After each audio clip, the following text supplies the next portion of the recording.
A very good morning to you all. Is that me Mr. as well? Whale. Hello, morning. How are you? Mr. Whale, you do realise this is the only way you get onto Facebook. Oh, no, yeah. Take that, Zuckerberg. You'll not hold me back. So let's start with the most important news. Yeah. How did the Facebook ban come around, and how long have you got in jail? Well, as usual, to go all Trumpian and on the defensive, it was an outrage. It's an outrage, David. I have to, now that I'm in 24 days into my ban, I have now got Stockholm syndrome or whatever, so I am starting to see their side of it. But when I said to Jerry Lyons that if I was being chased by a crocodile, I would kick him in the shins and run away cackling, I didn't know I was even inciting violence and hatred. So in many ways, I was in the wrong. Not in a very real and legal sense, but I am apologetic until I get back on in a few days' time when I'm going to unleash hell. Well, there you go, ladies and gentlemen. You've had an apology from Mr. Whale for his actions. You say that. About as many as Boris. Prime Minister. Yeah, that was some release. Self-awareness doesn't really register there, does it?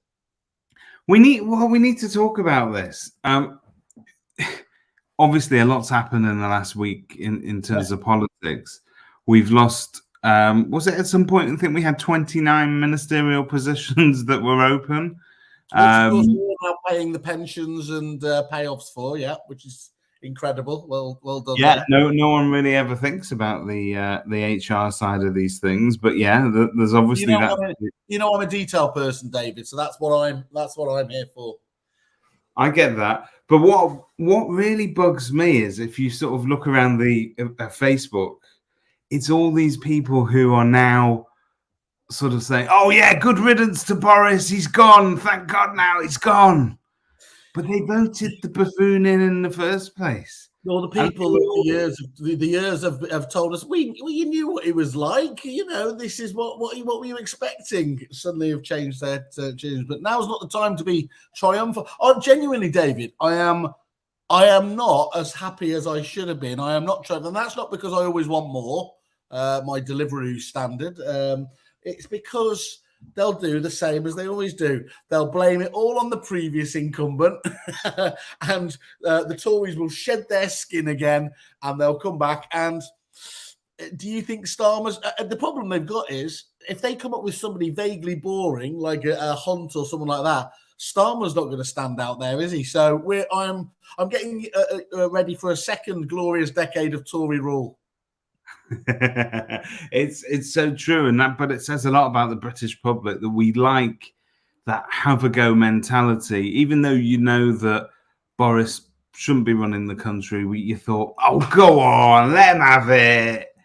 He's a bit of a clown. He's got a silly haircut. Come on. Yeah, it's the little kid at sports day that clearly isn't going to finish the race, but gets an award anyway. To put it into context, where I am mentally, David, after what's gone on with Roe and Wade in the States and what's happening over here, I started watching The Handmaid's Tale this weekend. And I just wasn't. I didn't. I thought, well, this, it's not. We look forward to hearing your views on the patriarchy in due course. But of course, now we need to sort of try and find some more cabinet ministers in the meantime. They've appointed two dudes as the Secretary of State for Housing and the Housing Minister. But let's face it, if you were a politician and you went to your first day at politicians school and you call your mum afterwards and she said, well, what position are you playing? And you go, housing minister. Yeah. There'd be that silence, wouldn't there? There'd be like that. Right. Housing, did they not have a speaking part for you then? Yeah. So, can I ask you honestly? You will know this, but when the previous housing minister went, I didn't even know who he was. I mean, I didn't know he was the current incumbent. For some reason, I know I operate in my ivory tower. He was still in Robert Jenrick time, right? Yeah, well, a couple of people to me genuinely, and this was at the EA Masters Bash, so it was full of the top connected property people. A couple of people did say, wasn't it Jenrick? And I thought it was Gove. So it doesn't say much for, either Harper. But that is in some small way down to the way that they actually do things. So yes, you have got a housing minister who seems to have the authority to do absolutely nothing except for quit every sort of 8 to 9 months. And then you've also got the Secretary of State for Housing, which is levelling up, whatever that is. Yeah. But that's where Michael Gove was.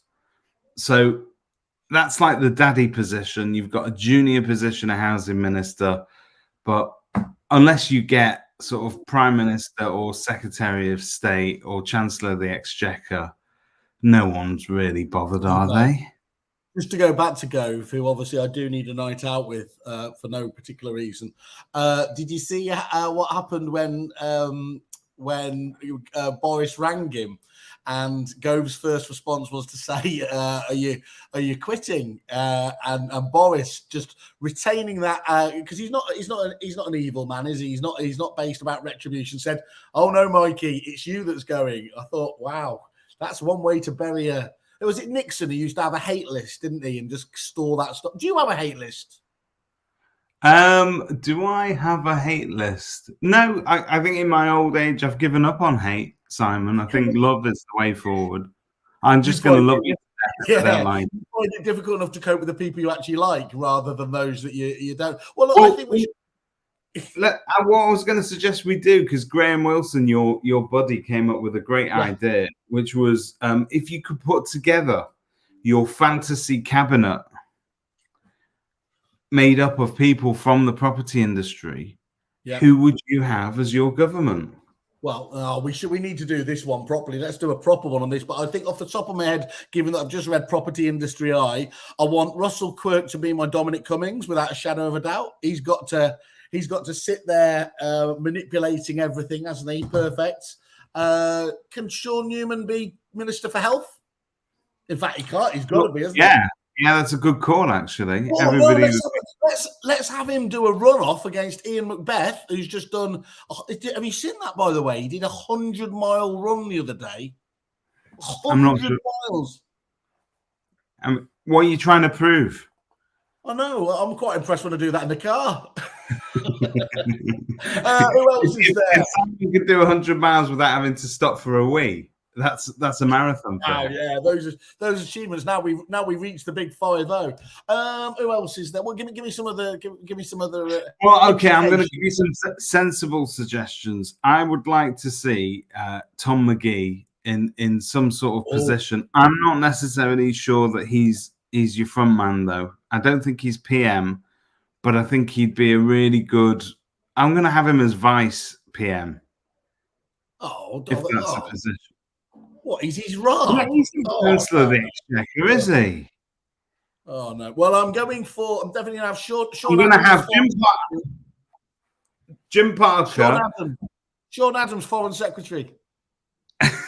I was going to say Jim Parker should definitely be our Scotland minister, if there is such a thing. That is so racist. That is. I was going to go. He talks the language. So what? He's digital. So why can't he go for the whole digital? That's some bullshit made up one, isn't it? Digital minister or something like that. Is that Nadine Dorris? That's the position that she occupies? It's not a real one. Have you seen what someone's christened and hashtagged her campaign to go for the top spot? Gonads. Hashtag gonads. Brilliant. Well done. Pretty decent. Christian Byfield.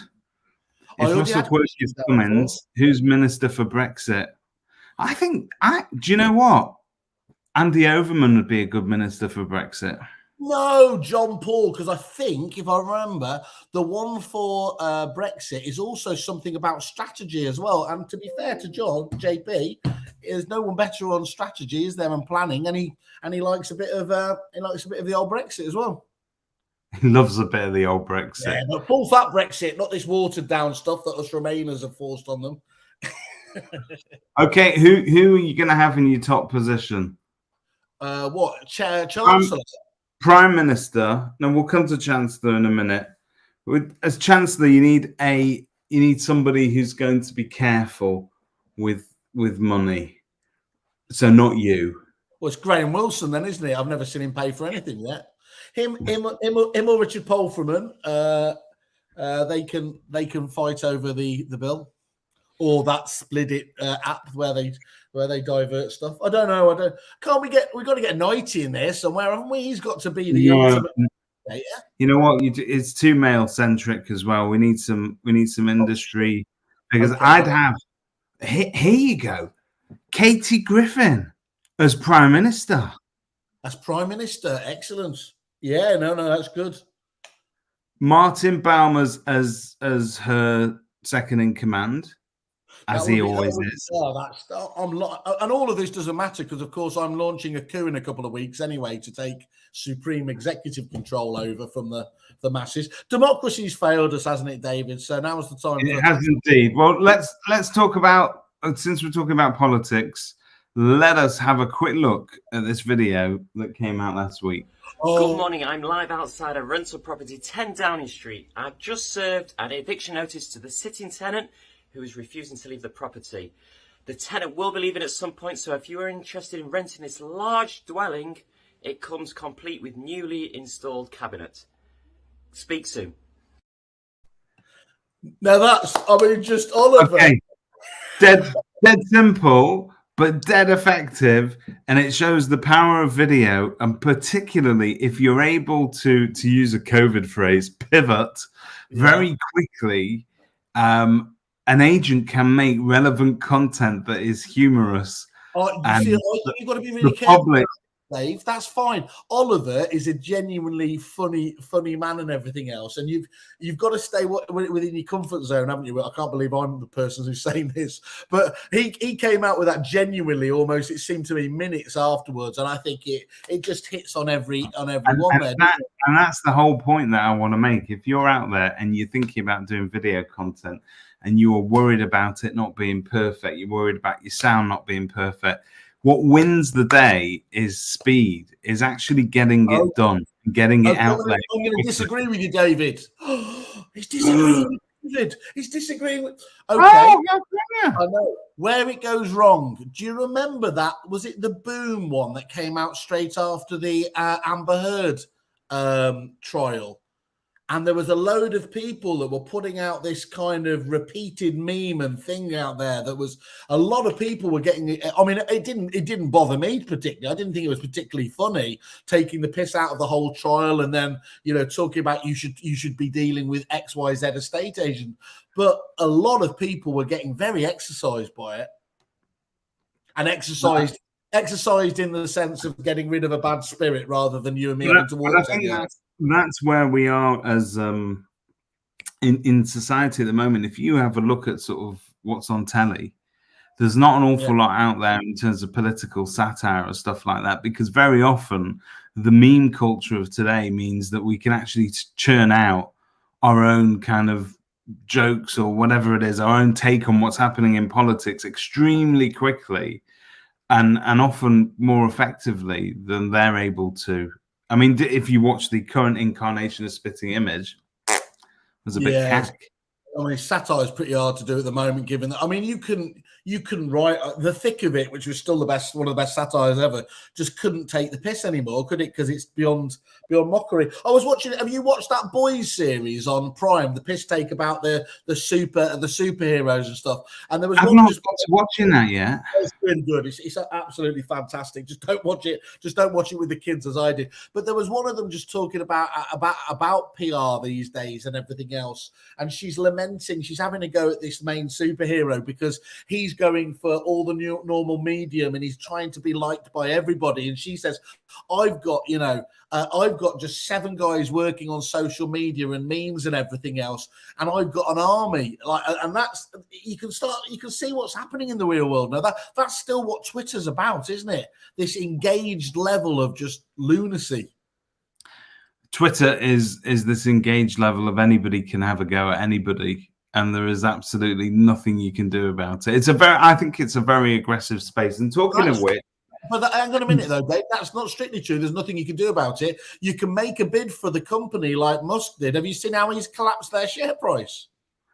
What was it, 444 billion pounds or something like 40, that? I think is it. I thought he's made a bid for it for 42 billion, but since he's got involved with it, and he's now trying to renege on it, they reckon he could be hit with a bill of 15 to 20 billion pounds because of the difference between the bid price he did and where they're at now. So that's shaping up to be a particularly nice legal coming back as well.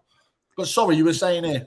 So this is fresh out of this morning's headlines. Yeah. Obviously, you've already touched on this story already. Yeah. Russell Quirk is having a right old swipe at James Monroe from the very snappily named National Trading Standards Estate Agency team. Yeah, NTS. Don't be coy. NTS is quite catchy. Yeah, no, but the actual full thing is NTSELAT, which is the National Trading Standards Estate and Lettings Agency team. Okay. Try having to garble that down every time you answer the phone on your first day. What did you take from this then, David? And I'll tell you what I thought. Well, I thought basically he was coming in having some of the stuff that he comes out with is actually quite humorous, but he's put in recent months, Monroe has become all Chris Whitty-like in his authoritarian pronouncements aimed at those trying to earn a humble living from property.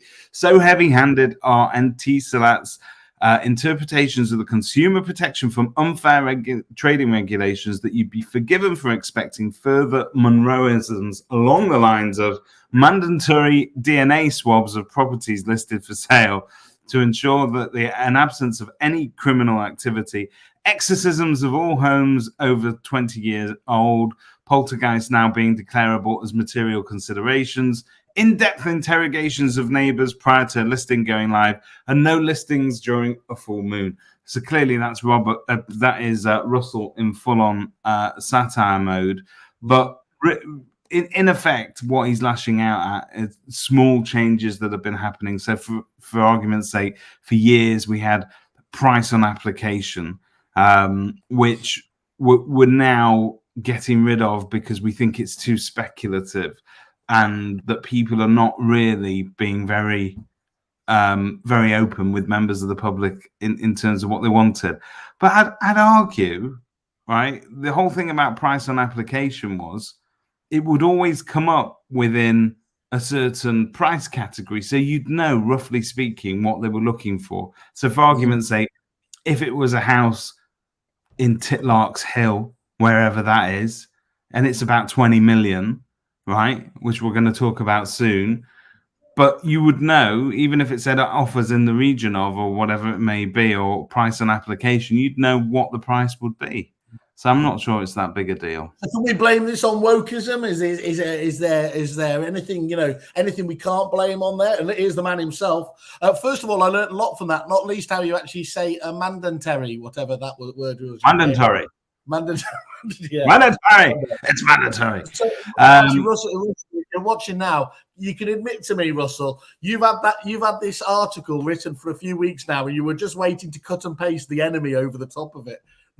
He's clearly been getting wound up by stuff over the course of the last few. I think what it comes down to is that, and this sentence sums it up the best. This is the nanny state at its worst, and if North Korea oversaw a state agency, perhaps it would look and feel a little bit like this. But I actually wonder, and we've always said this, in actual fact, how much relevance does it have to estate agents? Do they even pay attention to James Monroe? Do they know that James Monroe's division is woefully underfunded and cannot possibly, it cannot possibly police it properly? I don't think they can they? I mean, certainly whenever you talk, there's either disinterest or disinformation or misinformation or no information. It's like, it's not great, is it? But that's where our good friends are. We've got Megan on here. That's what Property Mark is here to educate, isn't it? Over time, or should we be not letting ourselves off the hook, or should we be? Should we be bringing, what was it? NT3, what's it? And to that, I'd love to speak to James Monroe, and I'd love to hear his points of view. But I think largely, get him on. If you're out there, James, just ping us a message. You can jump on. I actually think that they're not equipped to police anything properly within the property industry, and they've proven that before. And so, although I admire this aspiration for higher standards, and I do think at some point that the public deserve they deserve transparency, they deserve good service, but I'm not sure James is the guy that's going to deliver that for them. Sorry, it's like TV licensing. You mean we can just kind of ignore it, can't we? Well, no, it's exactly that. A lot of people don't understand the reason for it when you explain to them why they're having to pay a TV.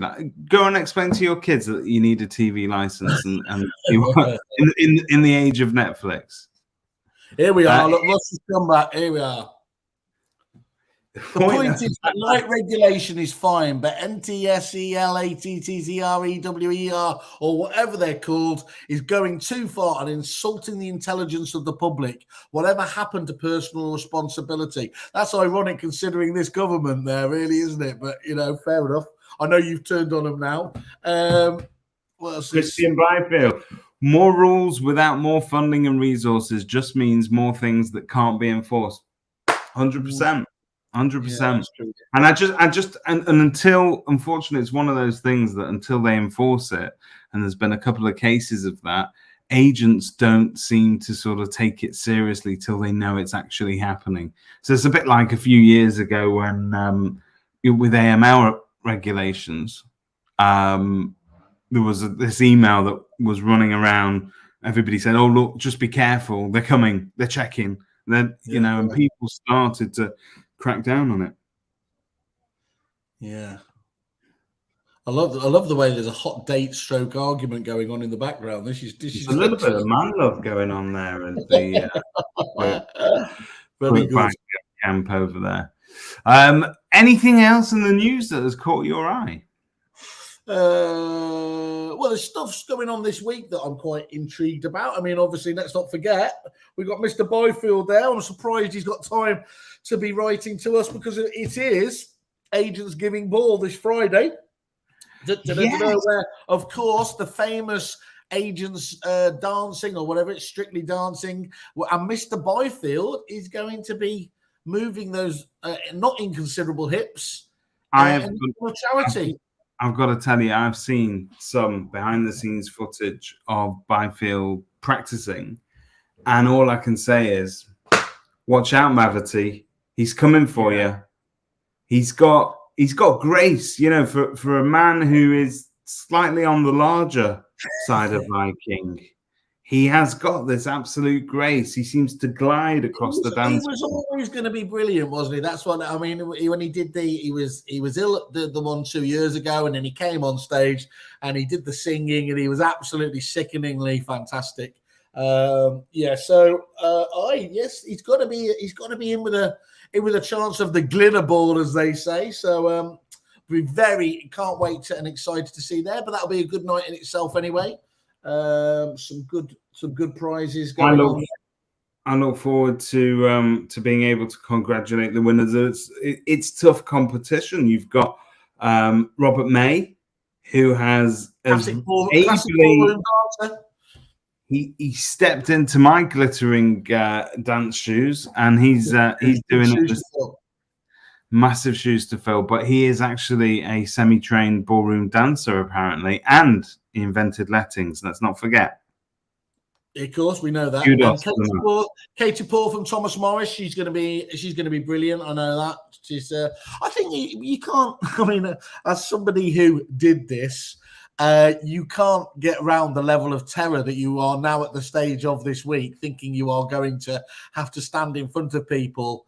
And even though I was the alleged comedy act, in a way that I wasn't the comedy act when we stood up trying to do comedy, the dancing is it's 1.5 minutes, and I've done many things in my life in 1.5 minutes, but not that you're expecting to be applauded for.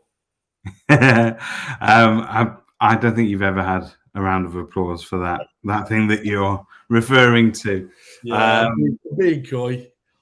But no, I think it is tremendous. It does take, if you're not used to sort of pushing yourself out there, it takes a tremendous amount of courage. And then to also sort of dance is actually, it's got some physical exertion in there. It is.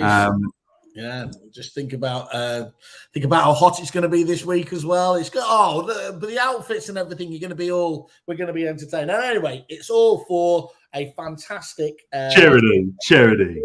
And so it would be curmudgeonly to critique. That's what we do on the night where we've got the scorecards, of course. So looking forward to seeing everybody there. Make sure, Christian, pop your Just Giving link up in there, and we'll share that around. Please do find any pennies that you have got these days to share it with them. But it's gonna be good. And I think as we know, Miss Mavity and Byfield, they're having their own little costume off, aren't they? Which I believe has been raging on social for some time. The more flamboyant and outrageous, the better.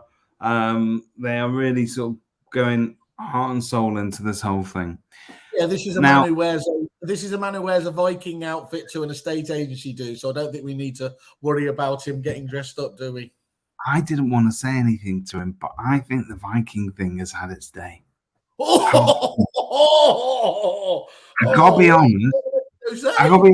I know he's the only Viking, but you know what I mean. Wow. I will leave Christian to reply to that. More importantly, Carla's going to kick your ass. Okay, so what you don't I love the Viking shtick. It's amazing. You don't know what Vikings have to do with the end of the tenancy process. Is that what you're telling me? Too far, David. Too far. Generic Facebook user hates that. Right, guys. Simon, I'd like to sort of steer this podcast in an unusual direction for us, because normally we talk about salacious gossip and news and banal humor. But today we're going to talk about learnings, okay, and takeaways. Because last week you spent a couple of days with the great and good of the property world at Property Academy's away day. So we need to hear from you. Yeah, so that's really, really true. So it was the Peter Knight's Academy, as we all know. We know that they do the fantastic, used to be Sunday Times, now EA Masters, of course, and they do these academy groups where people get together and share them, and many other trainers follow that same ethos there. And I've been a member of the supplier one for a few years now, and I found it absolutely fantastic. And every year, Nighty, when we've been allowed, we get together. And the first day, there's a bit of an experience, a networking experience, and then the second day it goes into the full learning front. And it was well. First of all, it was obviously great to get back to it for the last time. The agents, it was a smorgasbord of obviously talent there, but most importantly as well, we had people like Josh Fegan back for the first time on these shores in 3 years, which was great. He did drop me a rather sort of strange text message, which I do get from him on occasion, just said, "Can you feel it?" And I was like, "What are you talking about, Josh?" And he said, "Something that hasn't happened in 3 years." And I said, What? And he says, "I'm back in London," which I thought, bloody hell, sometimes I can get accused of blowing my own trumpet. But he was here. I think he's been doing a bit of right move. He's been doing a bit. He obviously goes and sees some of the top agents as well. So I think he spent time with Spencer at Paramount, and they were all just raving about him. And I'm always quite interested when you see speakers you've obviously seen loads and loads of times before, how they manage to reinvent themselves. Do they keep the content, new and everything? And I've got to say that. He did turn that whole training and estate agency thing on its head when he came over, whatever it was, 10 years, 12 years ago, because before that, it was very much a secretive kind of approach. You'd have somebody talking on stage and there wouldn't be too many what they call takeaways. They would be insisting that you sign up to their training or their plan to get the kind of the goodies. I'm afraid that's all we've got time for today. If you want to see the rest of this podcast, sign up. Very good, very good. So yeah, but Josh came, didn't he? And he just said, "I'm going to tell you everything," because he's going to move on to the next thing. And so him and 90s theme was very much about, and I can't use the pivot word now because you've already been there, haven't you? But actually, where we're talking about coming out of these Black Swan events, which were meant to be by definition the exception, and now they're just the rule and what you need to do to get on with it. So he had some real hands-on tips that I thought were interesting, Josh. So stuff like looking at your own processes again and looking at the frictionless experience. What is there that you do that actually makes it more difficult for your client to ultimately transact with you? And like all great ideas, that sounds blatantly obvious, but how many of us do and sit and look at it? Well, I can tell you who does look at it. Our friend, Mr. Byfield, famously, if this is true and not part of his origin story, used to say that once a year he would sit and look at what bits they do well, what bits they don't. And evidently it was that tenancy process that kept giving them issues and led to him thinking, what, we can do something about this. And that became the depository. So I think there is some really, really good stuff. I've done a couple of very short blogs or posts on LinkedIn that you can go to and see the speakers there. But really, what has the world come to if the only place that you can find Simon Wales' innermost thoughts are LinkedIn? There's always TikTok, but that's a different audience. That's a very different. And just one thing I would say is the other standout speaker for me, a guy called Professor Stephen Heppel, who, I'll be honest, I wasn't expecting much about when he came on. When he said his opening line was, "The light reader detectings in here are 22,603," and I thought, I think he's got the wrong audience here. He's got the wrong crowd. But he turned out to be absolutely amazing. He was talking about, I suppose, the real science of things like Feng Shui in terms of how your surroundings absolutely make the most dramatic effect on your performance. I did want to talk to you about this because there seems to be this extreme push at the moment towards, I don't know what you'd call it, wellness, well-being. Yes. I think that people are obviously concentrating on that. So whereas previously you would have had an hour on, I don't know, prospecting or things that sort of bring home the bacon, as it were. Yeah. If you've not tuned into anything recently, what you will find is there's a massive shift to taking care of your workforce, your team, well-being, taking time off, making sure that you've got wipeable surfaces. Have you got wipeable surfaces? So here's the so I wasn't going to go there, but one of the stats that he was talking about was some of the quite eye-opening statistics about yes, how do I put this? The hygiene of toilet areas at work and places like that. It wasn't great, and all I can say was many people stayed away from the toilets for the next hour in the lunch break or anything else. But yeah, what was his how working spaces can be influenced for best results, which sounds incredibly dry, but actually it's absolutely fantastic. Just stupid things like literally making the room lighter, making putting open, giving it good ventilation. He works in a lot of schools and offices around them.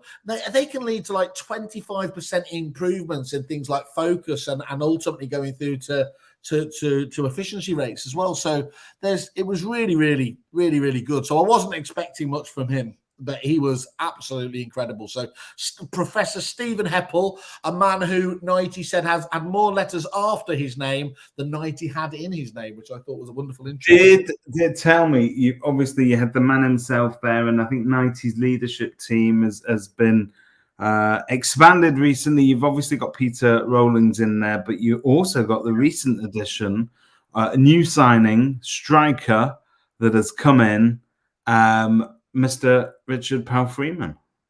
Yes, the Pope himself was in there. He was given a good shout out. And Richard, obviously, after having sold his sold his business, Northfield, very well-known business, obviously there over the years to the Leaders Romans Group.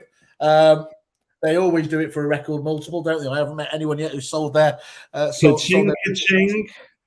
But Richard's got a very he's got many different facets and talents, but his attention to the numbers in a way that obviously I don't is very good. So yeah, he's taken over one of the groups. I think we've got an offer actually for people to take part in that if they want to.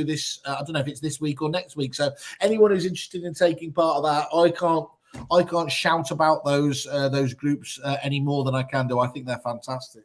And did 90 use the phrase "a new dawn"? No, I don't think it was. No, what was the? I would feel shortchanged. I'd feel shortchanged. You want the old? Well, let's talk about that. We have not covered that because we've not done a podcast since then.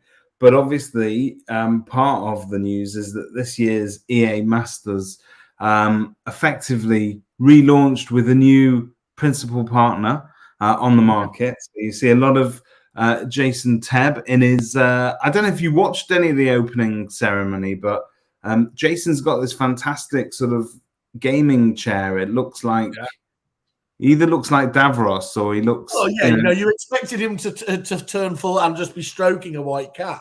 That was perfect. But both of them doing a good job of being men of the people. But what's interesting is that obviously the criteria, if you like, for being awarded an award and the amount of data points that they're checking has purportedly vastly expanded. So they're looking at you.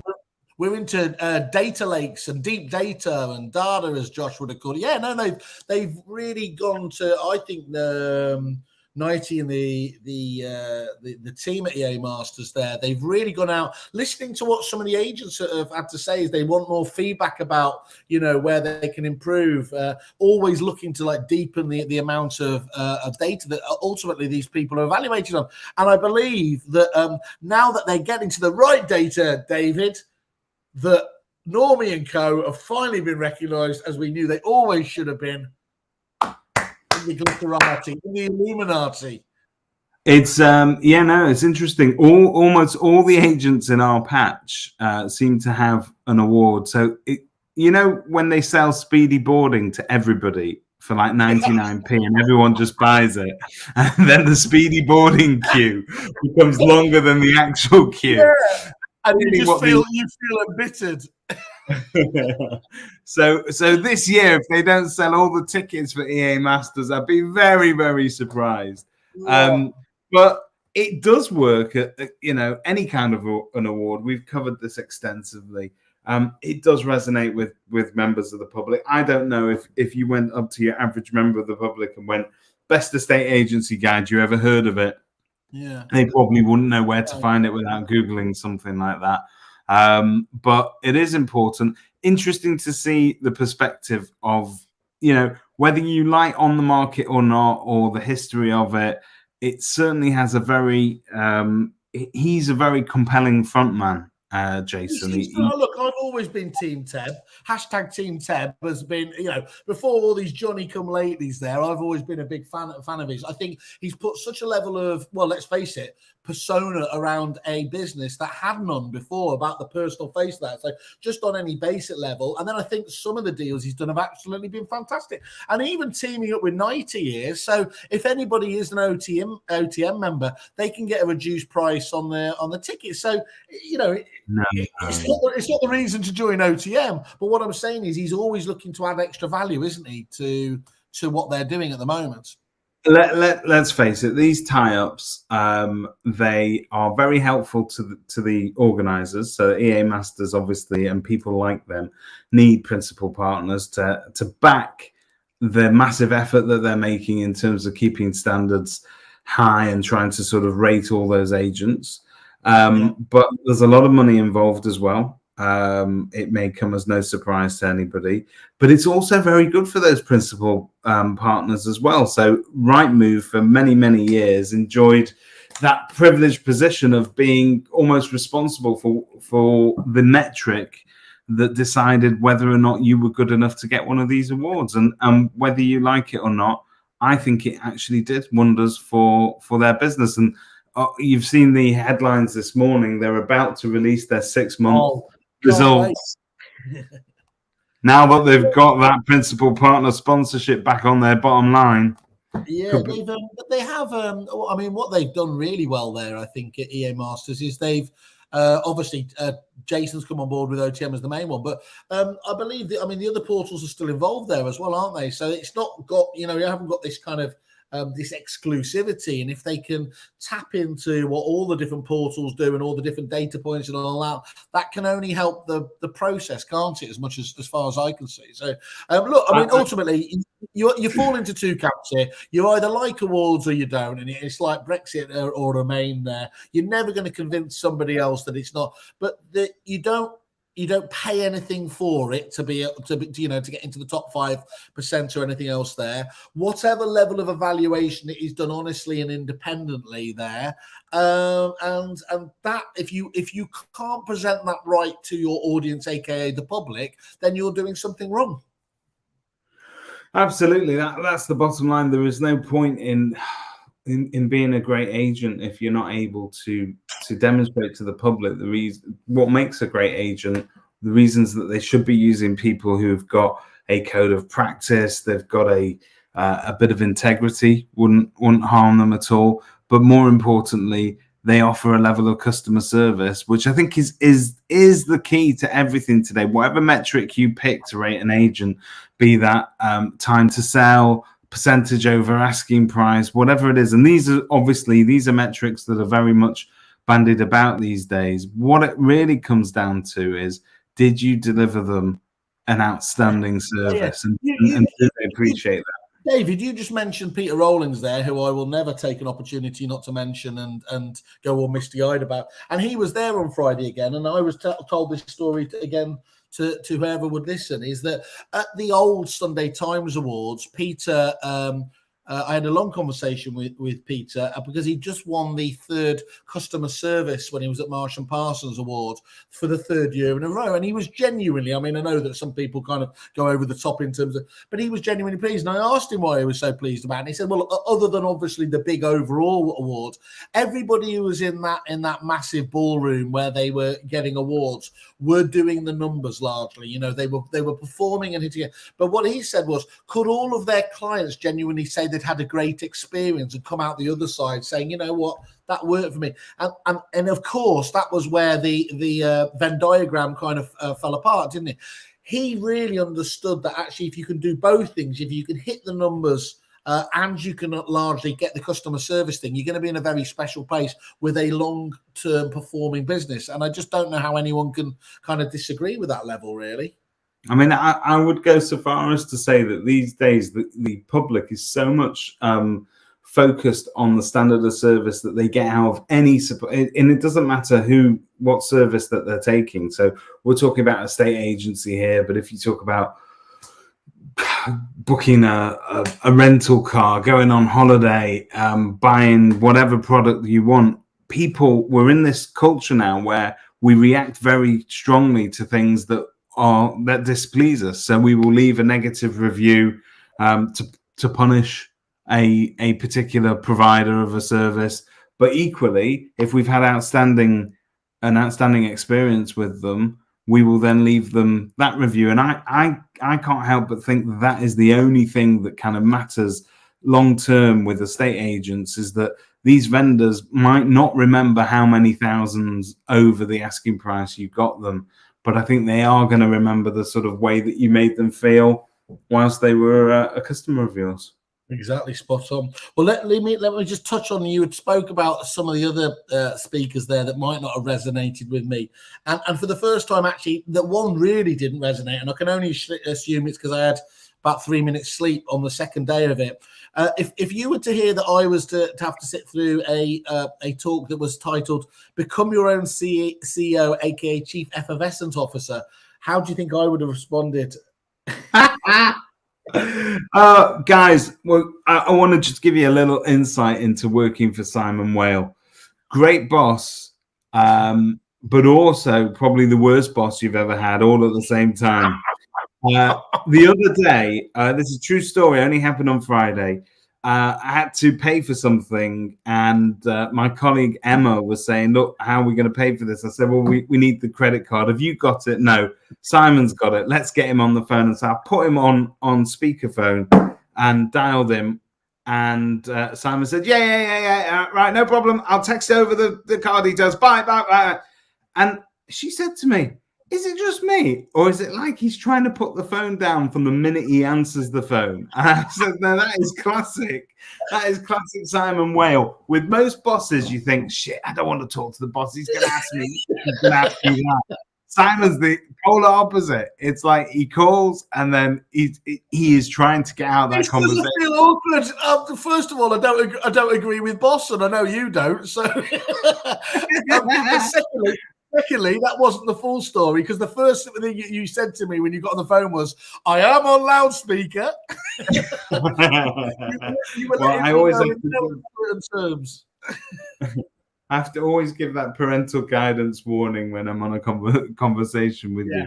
But I think that the point that we're touching on here is that I know it didn't resonate with you necessarily, but people are. I mean, you had people such as Vicky from location. Yeah, fantastic up there. Yeah, she was great. Yeah.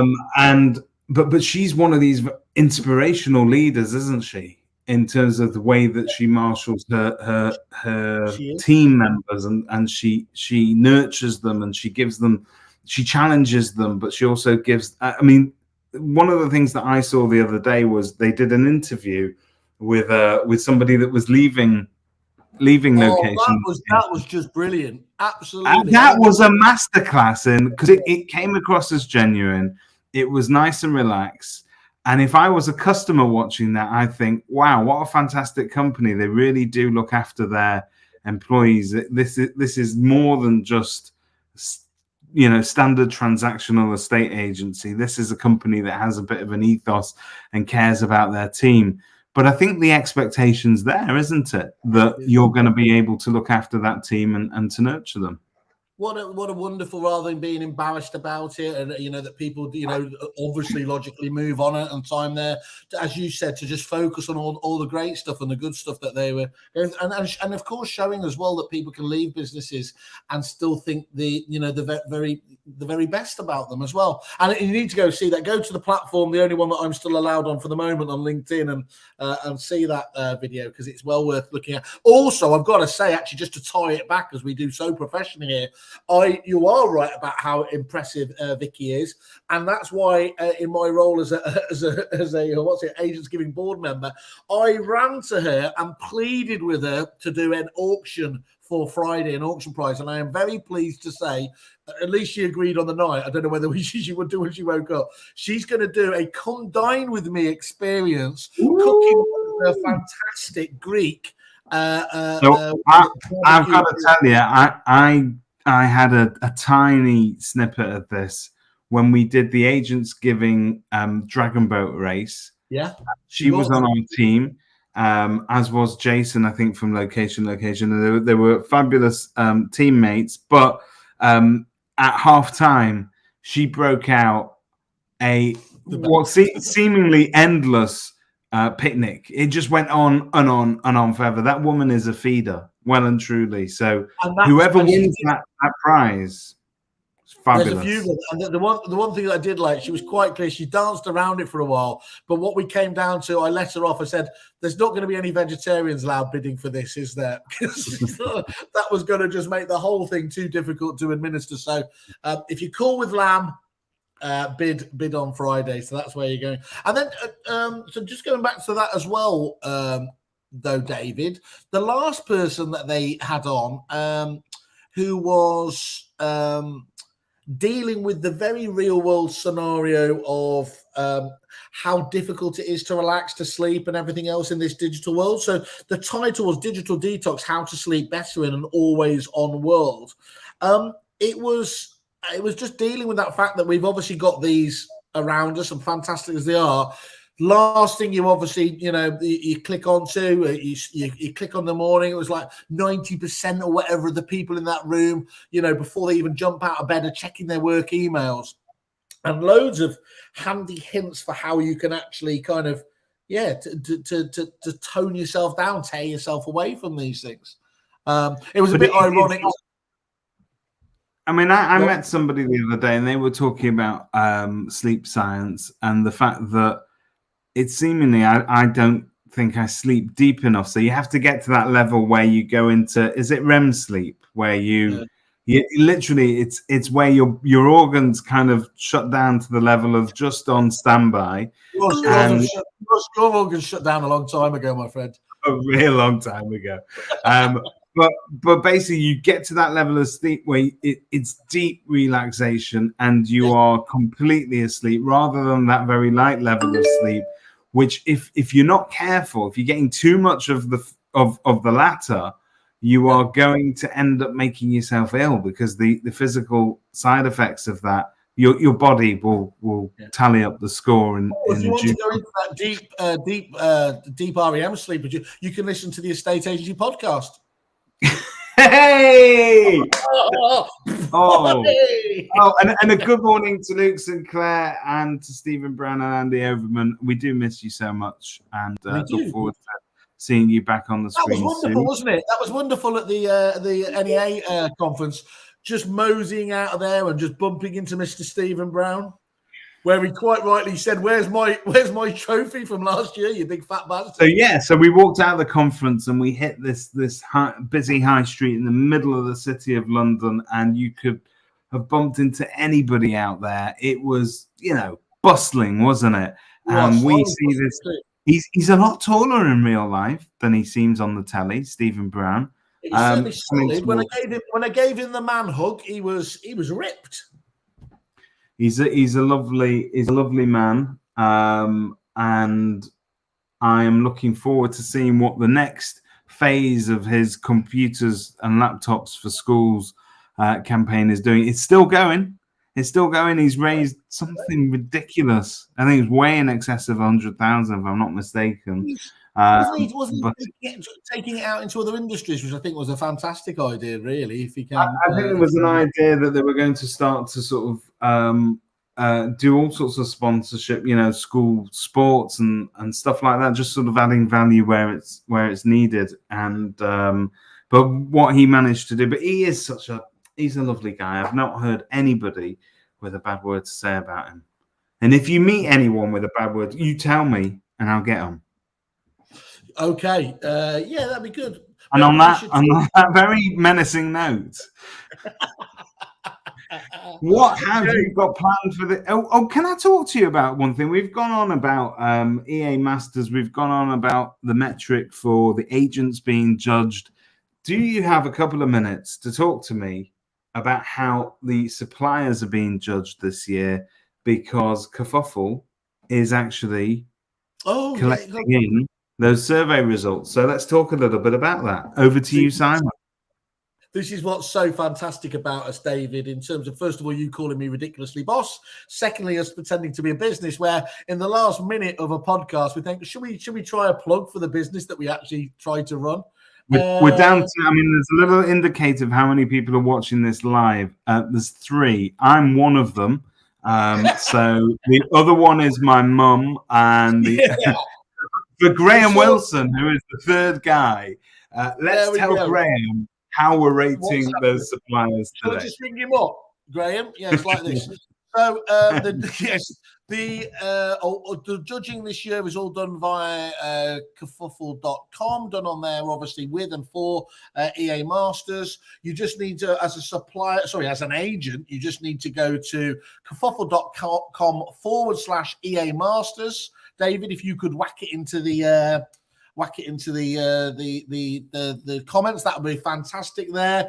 It looks a bit daunting, I'll be honest, because there are over 700 suppliers in there, but all you need to do is take 2 seconds to put your basic details so we can validate that, and just choose who your key suppliers are, and literally NPS score them 0 out of 10 on there and share the love. And one thing I always got to say is, please make sure you share. I was going to say share as much love as possible, but that's getting me into quite difficult territory, isn't it?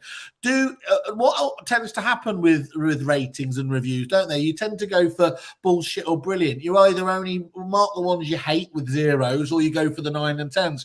Do share, obviously, those companies that are, that are in the middle ground, because that helps obviously balance everything else as well there. So it's going to run for certainly the whole of July, and I think pretty much the whole of August. Now we've had just a ridiculous amount of things already in. Suppliers, share those around to your clients as well. Get them doing it, and if anyone's not included, just let us know, and we will include that there. But it's literally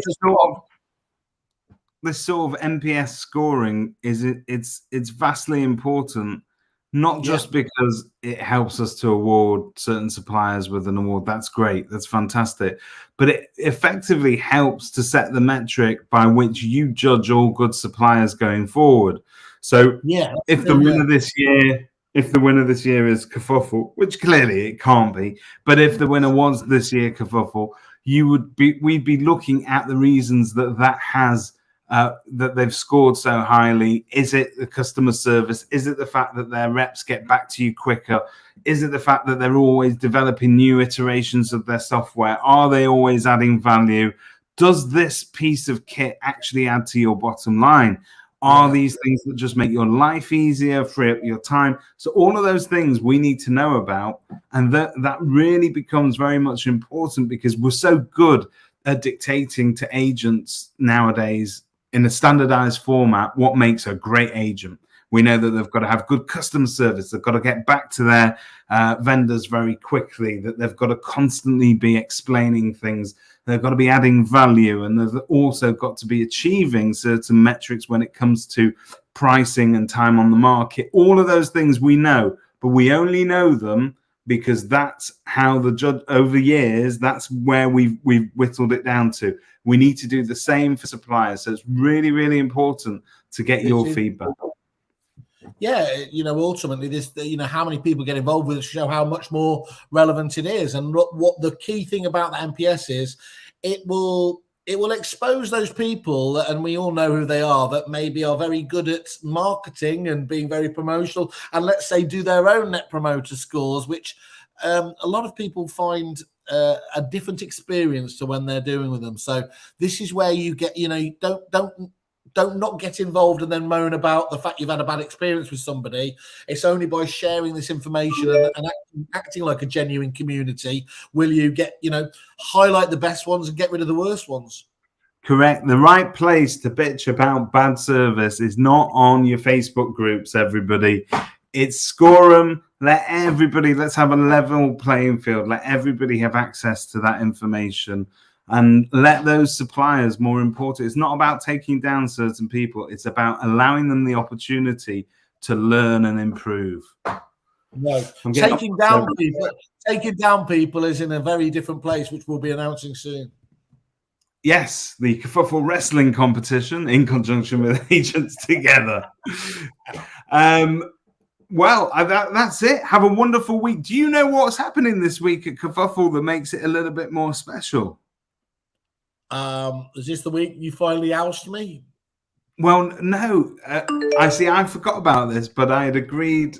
My daughter's just finishing the end of year 10, and they've got to do a week of work experience. And she asked me about 3 months ago.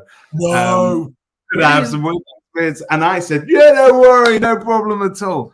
And so she's doing a week at Kerfuffle. Oh, She's currently in bed sleeping it off, which is to be honest, Kerfuffle 101.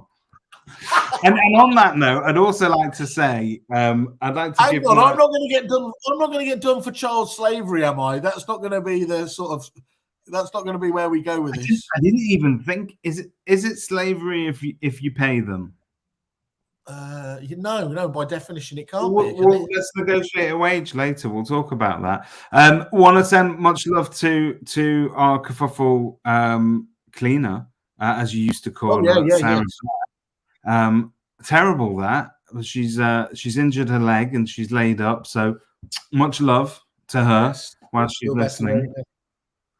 Triple fracture. Ouch. Yeah, I don't know how you do that, but it was on the dance floor in Benidorm. So don't buy any. Yeah, just to clarify, it wasn't because they failed us at some level and we just got really angry. Have a great week, everybody. Mr. Whale, you have a great week as well. And let's do this again sometime, eh? That sounds good. When the night sky, the equinox. Let's do it at the equinox. Let's do that. Take care, everyone. Come on, people. Stay good.